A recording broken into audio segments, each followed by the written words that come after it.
Buenos días. Hoy día tocamos en la reflexión de la mañana la providencia de Dios. Vamos a leer las escrituras. Dice: confío en que al fin, de paso para España, se logre mi deseo, así lo espero, como también que me encaminéis hacia allá después de haber disfrutado algún tiempo de vuestra compañía en Roma.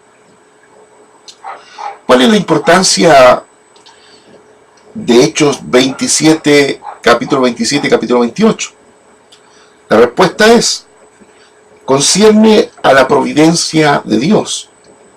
Ilustra la verdad de que no hay sabiduría, ni inteligencia, ni consejo contra el Señor. Esta actividad providencial del Señor se ve en estos capítulos de dos maneras complementarias. Primero, al atraer a Pablo hasta Roma, y segundo, al traerlo hasta allí como prisionero. Se trataba de una combinación inesperada de circunstancias. Primero, Lucas tiene el objetivo de que nos maravillemos con él por el salvoconducto de Pablo hasta Roma. Jesús le había dicho en Jerusalén: ten ánimo, Pablo, pues como has testificado de mí en Jerusalén, así es necesario que testifiques también en Roma. Hechos 23:11. Sin embargo, circunstancia tras circunstancia parecían calcular para hacer esto fuera un poco imposible. Fue arrestado y encarcelado, amenazado de asesinato, casi se ahogó en el Mediterráneo, casi lo mataron los soldados y casi lo envenenó una serpiente.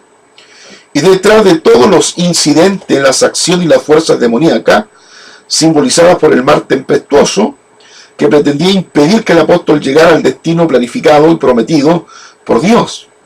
Sin embargo, el Señor obstruyó las intenciones del diablo. Entusiasma estar como observador. ¿Lo logrará Pablo? Sí, lo hará. Lo hizo. Pero Pablo llegó como prisionero. ¿En qué manera era esto compatible con la providencia de Dios? La promesa del Señor había sido que el apóstol daría testimonio en Roma, es decir, ante el César. Hechos 27-24. Y esto no hubiera ocurrido a menos que Pablo hubiera llegado como prisionero sometido a juicio.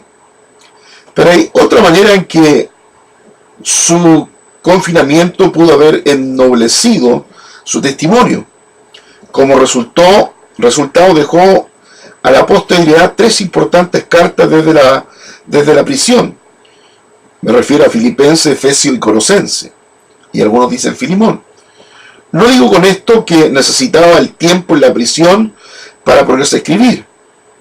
Pero en la providencia de Dios hay algo que distingue a esta carta de la prisión.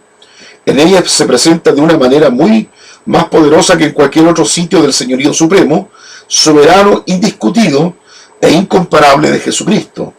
La persona y la obra de Cristo se muestran en su dimensión cósmica, porque por medio de Cristo Dios ha creado y redimido todas las cosas. Además, habiéndose Jesús humillado hasta la cruz, el Señor lo ha exaltado al lugar más alto y ha puesto sobre todas las cosas debajo de sus pies. Por medio de su experiencia en la prisión, Pablo ajustó su perspectiva, amplió su horizonte, clarificó su visión y enriqueció su testimonio. Las cartas que nacen desde la prisión son cartas extraordinarias, importantísimas. A Efesio se le llama los Alpes suizos, porque Pablo llega a una altura en su descripción sobre el propósito, la identidad del creyente, sobre la misión de la iglesia, sobre el ADN del creyente como hijo de luz y su testimonio en el contexto social en el que vive. Ni pensar en Filipenses, la carta del gozo, del supremo gozo, de la alegría. Regocijaos, otra vez digo regocijaos. La prisión no mata el gozo ni la alegría de servir a Cristo y tener la libertad de Cristo. Y ni hablar de Colosenses. Los que estamos en Cristo estamos seguros, poniendo la mirada en las cosas de arriba y no en las de la tierra. Estos mensajes de estas tres epístolas para algunos incluyendo Filemón, la carta en favor de Onésimo, son extraordinarias. Esta circunstancia de que Pablo esté en prisión para escribir sus cartas nos deja un poquito una debilidad del ministerio de Pablo. Primero porque el apóstol Pablo no pudo concretar la gran comisión de ir, predicar, sanar los enfermos, poner la mano sobre los oprimidos, echar fuera a los demonios. El ministerio de Pablo fue muy corto en ese sentido. Su ministerio en la prisión y el escribir las epístolas fue más largo.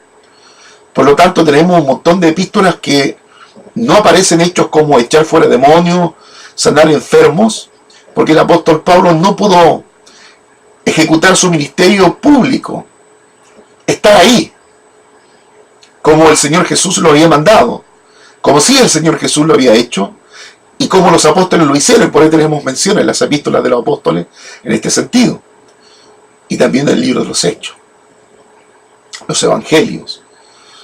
Quizás esta es una de las debilidades del ministerio del apóstol, que no pudo estar en cuerpo presente en muchas de las iglesias a las que le escribió. Pero las epístolas que tenemos, más de 13, escritas por el apóstol, sin duda es la teología del apóstol Pablo con respecto al Evangelio del Señor Jesucristo. Si Juan el teólogo, en su Evangelio tenemos la teología de Juan con respecto al Logo, al Cristo, al Verbo encarnado, en las epístolas de Pablo, tenemos la epístola de la teología de Pablo con respecto al Evangelio del Reino de Dios. Son extraordinarias, hay que leerlas una y otra vez, y vamos a encontrar la didáctica y también la manera como debemos expandir el Evangelio del Reino de Dios, no importando los costos que esto significa. Nutrámonos de estas epístolas lindas, extraordinarias, con un mensaje sencillo, con un mensaje que no necesita interpretar, sino acatar y obedecer. Son el ABC del Evangelio, el sentido común del Evangelio está en las epístolas. Tenemos temáticas sobre matrimonio, familia, relaciones, sobre justicia social, sobre distribución, etcétera, etcétera. Muchos contenidos y tópicos que son absolutamente contextuales en el día de hoy. Así que les invito a leer las epístolas de Pablo, especialmente las escritas desde la cárcel. Dios les bendiga. Nos vemos mañana.